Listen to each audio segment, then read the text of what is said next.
चंद्रमा माता का कारक होता है। इसी प्रकार से कुंडली में चंद्र ग्रह की उपस्थिति आपकी माता के लिए शुभ और अशुभ मानी जाती है, लेकिन यह इस बात पर निर्भर करता है कि कुंडली के कौन से भाव में चंद्र ग्रह विराजमान है। इसके अलावा चंद्र ग्रह के कारण जातक के जीवन में सकारात्मक और नकारात्मक प्रभाव देखने को मिलते हैं। चंद्रमा भगवान शिव के मस्तक पर विराजमान रहते हैं और इसलिए वह चंद्र के देव हैं। चंद्रमा का पक्का घर कुंडली का चौथा भाव होता है। लाल किताब के अनुसार कुंडली के पहले, दूसरे, तीसरे, पांचवें, सातवें और 9वें भाव चंद्रमा के श्रेष्ठ भाव होते हैं। चंद्रमा का संबंध माता के अलावा भी शिक्षा, सोना, चांदी, खजाना और समुद्री व्यापार से होता है। चंद्रमा के शत्रु राहु और केतु हैं और परम मित्र सूर्य और बुध ग्रह हैं। यदि चंद्रमा वृषभ राशि पर विराजमान है तो वह शुभ फल देगा और वहीं मंगल राशि पर विराजमान होने से नीच फल देता है। तो आइए जानते हैं कि लाल किताब के अनुसार कुंडली के अन्य भावों में चंद्रमा की उपस्थिति क्या फल देती है। पहले भाव में चंद्र ग्रह। यदि कुंडली के प्रथम भाव में चंद्रमा विराजमान है तो जातक के लिए मंगलकारी साबित होता है, लेकिन इस भाव में विराजमान चंद्रमा वाले जातकों को शीशे के गिलास में दूध या पानी के सेवन से बचना चाहिए। अपने पास एक लाल रंग का रुमाल जरूर रखें, क्योंकि लाल रंग मंगल की निशानी होती है। यदि 28 वर्ष से पूर्व इन लोगों की शादी होती है तो उन्हें संतान सुख प्राप्त होने में दिक्कतें आती है। इनके माता के जीवन में भी कठिनाइयां आ सकती हैं। दूसरे भाव में चंद्र ग्रह। कुंडली के दूसरे भाव में यदि चंद्रमा विराजमान है तो आपको उच्च फल प्राप्त होंगे। यह चंद्रमा का पक्का घर माना जाता है, जिसकी वजह से आपके भाग्य उदय के द्वार खुलते हैं। दूसरे भाव में चंद्रमा विराजमान होने से जातकों की बहनें नहीं होती हैं। यदि दूसरे भाव के साथ चौथे भाव में शनि विराजमान है तो जातक को पैतृक सुख प्राप्त होगा, लेकिन इनका बुढ़ापा थोड़ा कष्टदायक हो सकता है। तीसरे भाव में चंद्र ग्रह। तीसरे भाव में चंद्रमा शुभकारी माना जाता है। यह मंगल का पक्का घर है और जातक के भाग्य उदय में सहायक होता है। तीसरे भाव में चंद्रमा होने से जातक की वाणी मधुर होती है और वह सदाचारी होता है। इसके अलावा उसे विपत्ति के समय दैवीय शक्ति प्राप्त होती है। यदि आपका मंगल खराब है तो आपको कुछ परेशानियों का सामना करना पड़ सकता है। चौथे भाव में चंद्र ग्रह। कुंडली के चौथे भाव में चंद्रमा शुभ फल देता है। कुंडली का चौथा भाव चंद्रमा का अपना भाव होता है, इसलिए हर प्रकार से जातक के लिए कल्याणकारी होता है। इस भाव में विराजमान चंद्रमा जातक को माता का परम सुख देता है, साथ ही जमीन, जायदाद व धन में भी वृद्धि होती है। इन जातकों की बाल्यावस्था से लेकर वृद्धावस्था तक जीवन सुख में बीतता है। पांचवें भाव में चंद्र ग्रह। कुंडली के पंचम भाव में चंद्रमा की उपस्थिति जातक को पूर्ण सुख प्रदान करती है। यह व्यक्ति मोती और चावल का व्यापार करता है। यदि चंद्रमा कुंडली के 1 नंबर पर हो और शत्रु ग्रह 9वें या 11वें पर हो तो जातक को इसका अच्छा प्रभाव देखने को मिलता है।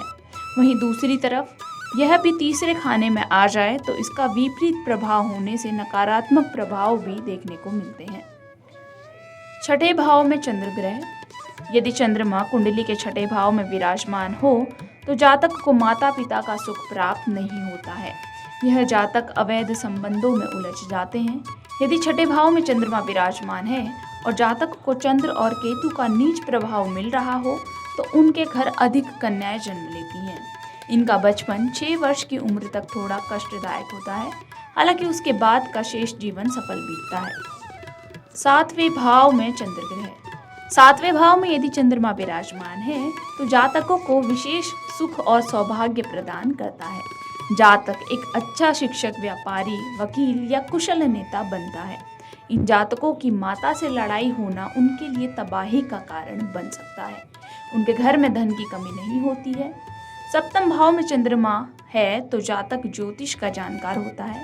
इसके साथ यदि पाप ग्रहों के कुयोग से चंद्र ग्रह बिगड़ जाता है तो कई रोगों का कारण बन सकता है।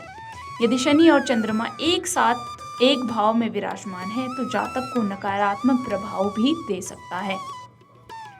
आठवें भाव में चंद्र ग्रह। आठवें भाव में चंद्र की स्थिति शुभ नहीं मानी जाती। इससे जातक को नीच प्रभाव मिलते हैं। जातक आलसी तथा निकम्मा होता है। वह दूसरों की खुशी भी नहीं देख पाता, गलत तरीके से धन कमाता है और वह रोगी रहता है। नवे भाव में चंद्रमा। नवे भाव में चंद्रमा बहुत ही शुभ फल देता है। चंद्रमा इस भाव में विराजमान होने से जातक परोपकारी, धार्मिक और साधन से संपन्न बनता है। इनके पास पैतृक संपत्ति होती है और आर्थिक दृष्टि से इन्हें कभी भी नुकसान नहीं होता है। यह व्यक्ति यात्रा के बहुत शौकीन होते हैं और संगीत में भी इनकी काफ़ी पसंद होती है। इन जातकों को 24 वर्ष के बाद से चंद्र का श्रेष्ठ प्रभाव मिलता है और उनका जीवन उत्तम बीतता है।